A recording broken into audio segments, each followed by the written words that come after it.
అందరికీ శుభోదయం. ఈరోజు మనం పొల్లు హల్లుకి అచ్చులు కలయిక ద్వారా గుణింతం ఎలా రాయాలో నేర్చుకుందామా?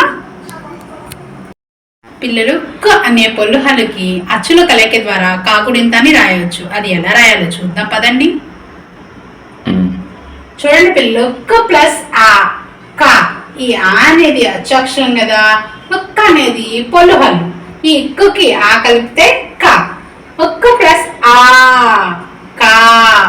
క ప్లస్ ఈ కి. క ప్లస్ ఈ కి.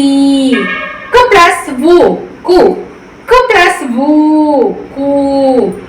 క ప్లస్ రు క్రు.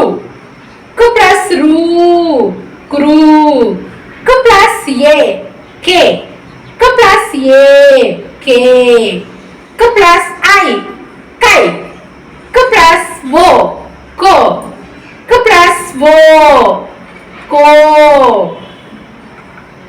क प्लस औ कौ. क प्लस कम. क प्लस आहा कहा.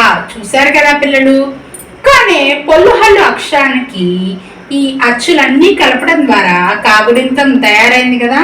ఇలాగే ప్రతి పొల్లు అక్షరాలకి అచ్చుల కలయిక ద్వారా గుణింతాలు రాయవచ్చు. సరేనా?